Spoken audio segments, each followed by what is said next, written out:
Magandang hapon sa inyong lahat. Muli, ito po si Herbert Curia, author promoter ng Human Rights Promotions. Ang boses ng Human Rights Promotions sa malayong demokrasyang ito kaakibat ang ating pananalig sa ating banal na Panginoon Diyos, banal na Panginoon Kristo, at gabayan ng kaliwanagan ni Banal na Santa Maria mula sa isyong ating nakalap at pagbabantay sa mabuting pamamahala, patas ng hustisya, karapatang pantao. Ay hinggil sa issue ng House Bill number 8839 or the proposed Fuel Price Stabilization and Energy Security Act and Support Oil Regulation Law. So ang pambatas na si Representative Chua ay nagpanukala ng batas na mag-regulate ng presyo ng langis o fuel sa bansa at magkaroon ng bagong oil price stabilization fund. Akibat din dito ang paglalagay ng fuel reserve. Yan. So ito yung ating tinumayang issue ngayon. Hinggil dun sa panukala ng itong mambabatas natin na si Representative Chua na magpasa ng batas na mag-regulate ng ating fuel prices at magkaroon ng fuel stabilization fund at saka yung reserve. So, yan yung kanyang panukala at parang may babaguhin na provision doon sa oil deregulation law. So, ang batas na ito ay magbabago sa ilang provision sa batas ng oil deregulation law. So sa panukalang batas na ito ay magkakaroon ng panel at sila ang mag-intervene kung mayroong pagtaas ng langis o fuel at kanilang ma-regulate ito. Ang nasabing oil price stabilization fund ay kung magkakaroon ng pagtaas ay ito ang siyang itatapal upang hindi magkaroon ng pagtaas ng presyo ng mga oil companies yan. Mayroong panel siya composed of chairman and members. Kapag ka nagkaroon ng ganito, kagaya ito nangyayari sa atin ngayon na nagkaroon ng inflation sa international market, so tataas yung presyo ng langis dito sa bansa natin. So ito ay i-intervene noong ating yung panel mula dito sa ipinapasang batas nito. Kapag naipasa yan, so yung panel na yon ay siyang magdidesisyon kung regarding doon sa pagtaas na yan, sila magre-regulate. And then mayroong stabilization fund para kung magtaas ng presyo, tatapalan, yun ang itatapal para mag-retain siya doon sa tamang presyo lang para hindi siya tumaas. Halimbawa yan, magtataas ngayon. So yung stabilization fund, yun yung control doon sa prices para sila yung magsasabi para hindi ba sa magtataas yung ating oil companies nung mga presyo ng langis ng ganun-ganun na bumubulusok pataas. So yun. At hindi maabuso dyan kung halimbawa ay ang nangyayari tumaas doon sa international market ngayon, ibig sabihin magtataas nga ba dapat? Siyempre mayroong mga nakaraang may nakaraang ang tawag dito stocks. So yung stocks na yun hindi na dapat tataasan yun. So ilang araw pa bago siguro maubos yung mga stocks na yun. At hindi mo natataas from the current na halimbawa tumaas yung yung presyo ng langis sa world market. So halimbawa yung stock na yan ay maaaring tumagal pa ng ilang buwan o ilang linggo halimbawa. So kaya dapat hindi agad magtataas siya. Kapag nagtaas doon mayroong pataan halimbawa isang linggo, 2 linggo from the current stock ng mga ika. Pero nangyayari siguro 2 araw lang taas agad. So yun. Ngayon yung panel nitong batas na ito siya magsasabi kung dapat sila magtaas o hindi. At kung magtataas man sila ay kukontrolin nila yun yung stabilization fund para hindi tumaas. Yung ganun dati noon yung ginagawa nilang proseso para hindi magtaas ng presyo ng langis. So at mayroon pang reserve. So ngayon ay ang Human Rights Promotions ay mariing sumusuporta sa mabuting pamamahala para sa hustisya at karapatang pantao.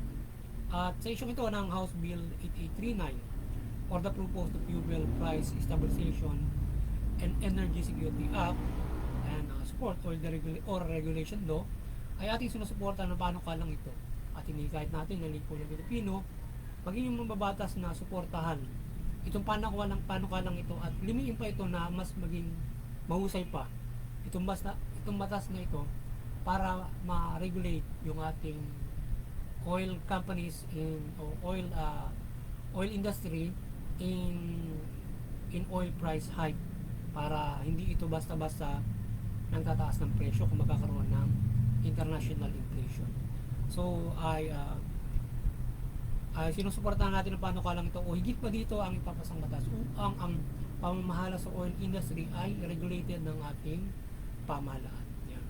So ang pagtaas ng presyo ng langis sa international market ay hindi basta makakaapekto sa ating transport sector mula sa public transport kung nakokontrol ng pamahalaan ng market ng langis sa bansa. So ang nasabing Oil Stabilization Fund ay malaking bagay to control prices of fuel at ang reserve na gagawin. So yun. So yung pagtaas ng international na presyo ng langis, so pag na-control yan, meron tayong standby stabilization plan para itapal siya para hindi siya magtaas doon sa mga oil companies. Yan. At mayroong yung oil reserve para kung halimbawa kung nagkakulangan, so mayroong ang gobyerno natin may naka-stock yan para siyang mabubunutan ng mga oil kung sakasakali na halimbawa yung nagmahal or nagkaubusan, so meron tayong stock sa government, government stock yon, hindi doon sa mga oil companies. So ngayon din ay ang ating pamahalaan ay panukala natin na ang ating pamahalaan ay pag-isipan din na muling siyang mag-manage ng petrol para ang public sector ay mayroong mababang presyo ng langis na mabibili. So maaaring mapag-deal sa Petron Board ngayon na kung may ganyang increase ay ang government muna ang siyang mag-regulate o manage ng petrol. So siguro tingnan din ng pamahalaan in the future na muling bilhin yung petrol sa San Miguel yata ang may-ari ngayon nun, para siya na mag-manage para kung sakasakali yung ating transport sector, public transport sector ay makabili ng murang langis doon sa petrol. Yun, para sila hindi naman bumili ng mahal na langis from the competition with the other competition ng ating oil industry. So siguro may maunawaan nila yung kung yung minamanage ng gobyerno yung magtinda ng mura doon sa public sector, yan, o sa publiko. So yan, kaya siguro tingnan din ng mabuti ng ating pamahalaan kung paano yung din nila sa petrol. Halimbawa kung maaari, kapag ganitong mayroong pagtaas, makipag-usap sila sa petrol, sila yung mag-manage muna kapag mayroong ganitong pagtaas at sila muna ang mamamahala. Pero kung walang pagtaas, bahala na muna ang petrol sa kanilang magmamanage noon kung anong fair price ang dapat nilang tingnan. Dati naman sa gobyerno yon. So willing naman yung may-ari noong petrol ibalik sa gobyerno, ay siguro dahil sa yung gobyerno mahinang parang mahina siyang gumawak ng negosyo. Kung halimbawa, pero dapat kailangan ng pag-usayan ng gobyerno paghawak ng negosyo, dahil nga sa para ito ay makatulong sa ating lipunan Pilipino. Yung mga ganyan mga negosyo, dapat government owned control yan, kasi nga yan ay kagaya nito, may malaking problema kapag nagkataasan. So ngayon ay at makatutulong yan doon sa public transport na mura, mga ganun. So siguro kapag ganitong, or maaari makipag-deal sila kapag ganitong yung ang pagtaas ay talagang sobrang nag-roll up, ay kausapin nila si government na mag-take over muna ng management para hindi magtaas ng presyo. Halimbawa, ma-retain nila. Siguro isama yan doon sa pinapasang panukalang batas ng pagre-regulate ng langis, na yung petrol ay yung gobyerno i-manage nila kapag mayroong ganyang mayroong oil price hike na nagro-roll up ng sobra. So manage muna ng ating pamahalaan kapag sunod-sunod yung pagtaas na nangyayari. Siguro fair yun kung sa petrol, kung halimbawa ganun yung mangyayari, magtatandem sila ng gobyerno in management para hindi para sa pagkontrol ng presyo. So yun ang maganda roon, parang PPP ang mangyayari sa kanila. So siguro sana tingnan mabuti pag-aaralan yung pwede magtandem sila kapag ganyan may taasan, magtandem yung petrol at gobyerno. Pero pagka wala, halimbawa hindi tataas ng ganun, so yung muna yung stabilization fund yung tatapal. Pero kung merong merong ganyan na pagtaas, siguro ay manage na muna ng government yun. Government na mag-manage ng pagbili ng crude para iproseso ng petrol. Kasi ang petrol nagpo-proseso rito Siguro ganun ang gawin.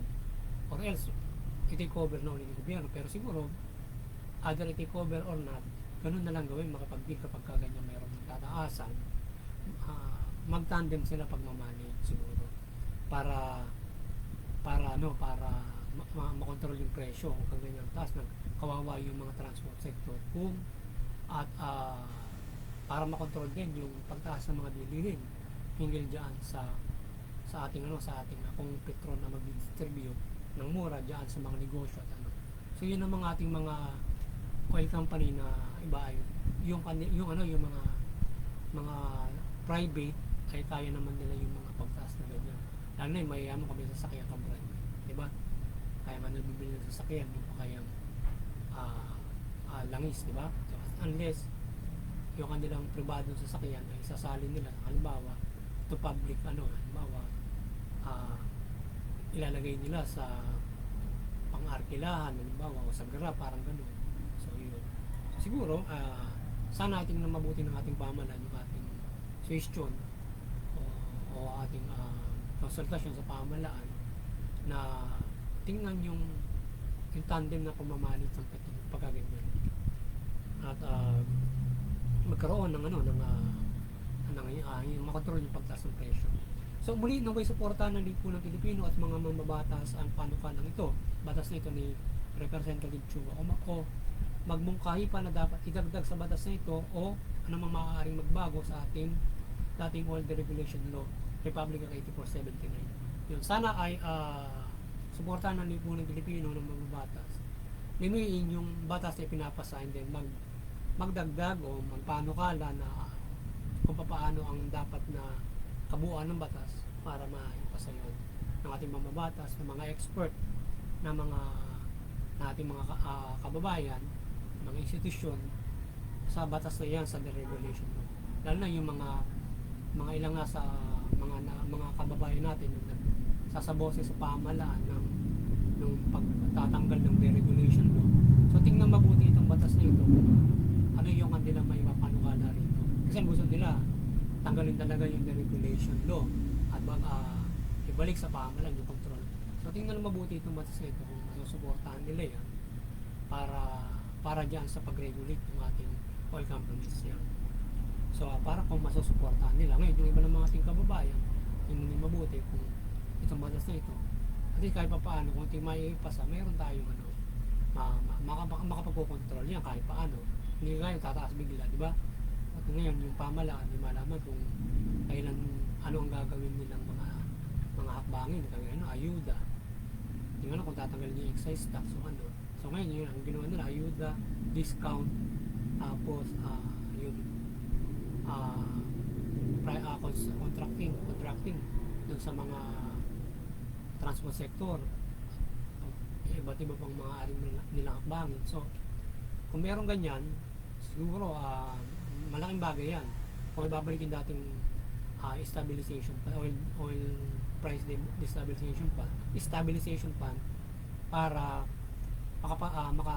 makatulong sa pagkontrol ng presyo ng langis at mayroong panel para hindi basta magtataas agad at ma-check nila kung yung mga dapat magtaas o hindi, kasi kung mayroong mga stock yan hindi mo na dapat magtaas, di ba? So kaya yung ano ba, yung isang linggo, ilang linggo, malaking bagay yun sa pagtaas at pagbaba para sa ating mga transport sector na pampubliko. So, suportahan din ito ng ating Pangulong Marcos upang maisabatas ito. Yan, sana yung ating Pangulong Marcos suportahan itong pinapasang batas na ito ng pag-regulate ng oil industry. Yan. So, naway pagpalain at pagliwanagan ni Banal Santa Maria ang bansa para sa ating paglaran niya. Dalangin natin na ang paggabay ng ating Panginoon Diyos, Panginoon sa Kristo, Banal Santa Maria na sana maliwanagan ng ating bansa at pagpapalain tayo ng kaunlaran ng ating Panginoon Diyos, Panginoon sa Kristo. May Banal na Santa Maria. Sana idalangin niya sa Panginoon Diyos at magpapala niya na tayo ay bigyan ng kaunlaran. Hindi lamang bansang ito, maging ang buong mundo at makapamuhay na maayos ang lahat. So, ayan. At unless ito na yung panahon para na darahan ng tao doon sa propesya ng mabuting balita ng kahirapan ay sana tayo ay gabayan ng Panginoon sa Panginoon sa Kristo, palampasan natin ang mga bagay na ito at hanggang sa tayo ay bigyan ng ganap na kaligtasan. So, muli, maliwanagan ni Banal Santa Maria ang sambayan ng Pilipino, ang pamahalaan, mamahalan ng mabuti, matuwid, tugunin yung karapatan ng tao, patas ng justisya, iwasan yung pang-abuso, korupsyon, pang-api, at yung mamamay naman, iwasan yung paglaban sa pamahalaan, paglabag sa batas, at magpasa isuportahan yung mabuting pamamahala, patas ng justisya, karapatan ng tao. So, ngayon, makapamumuhay tayo ng mapayapa, maunlad, ayon sa karapatan. Higit sa lahat, makapanampalataya tayo sa ating banal na Panginoon Diyos, mula Panginoon sa Kristo, kung ano mga ating paniniwalaan ay makapagsasapraktika tayo ng mapayapa at maunlad. So yun, muli magandang hapon sa inyo. Sana ang Human Rights Promotions ay ang pagsubukan naman sa linggong ito hinggil sa karapatang ng tao mula din sa isyong ito na ating kinumuyan. Magandang hapon sa inyo lahat at God bless you.